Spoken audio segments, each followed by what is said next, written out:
Breaking news आहे पनो आकिल मावा सां शेयर कयूं पिया। सहाफ़ी परियल दायो ऐं संदसि पुट जे मुबैना अग़वा ऐं तशद्दुद वारे वाक़े ख़िलाफ़ सहाफ़ियुनि ऐं सिंधी अदबी संगत एहतिजाज जारी आहे।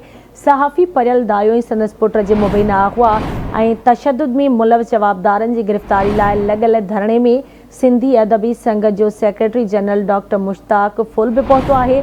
वाक़ियो इंसानी हक़नि जी तज़लील ऐं कलम ते वार आहे। सहाफ़ी ऐं संदसि पुट ते तशद्दुद जी मुज़म्मत कयूं था। डॉक्टर मुश्ताक फुल जो इहो चवणु आहे। मुज़ाहिरीन जो चवणु आहे त वॾे वज़ीर खां मुतालबो आहे त वाक़े जी आला सतही जांच कई वञे।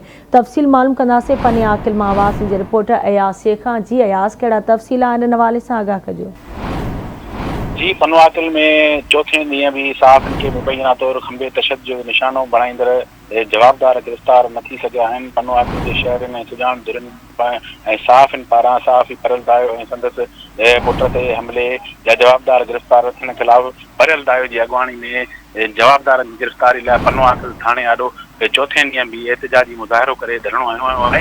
इन सिलसिले में सिंधी अदबी संगत जो मरकज़ी secretary general doctor Mushtaq Phul भी पनो आकिल थाणे ते लॻल धरणे में सहाफ़ियुनि वटि पहुची वियो आहे। डॉक्टर मुश्ताक फुल पारां मुतासिर सहाफ़ी परियल दायो सां तबापुरसी करे वाक़े ख़िलाफ़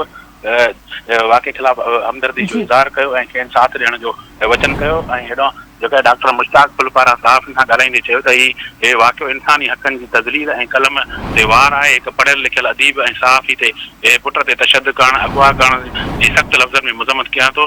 डॉक्टर मुश्ताक फुल पारां वॾे वज़ीर खां मुतालबो कयो त आला सतही जी जांच कराई वञे ऐं असुल जेके किरदार आहिनि उन्हनि खे वाक़ो कयो वञे, अमलो कंदड़ जवाबदारनि खे गिरफ़्तार कयो वञे ऐं सिंधी अदबी संगत परियल दायो सां गॾु आहे।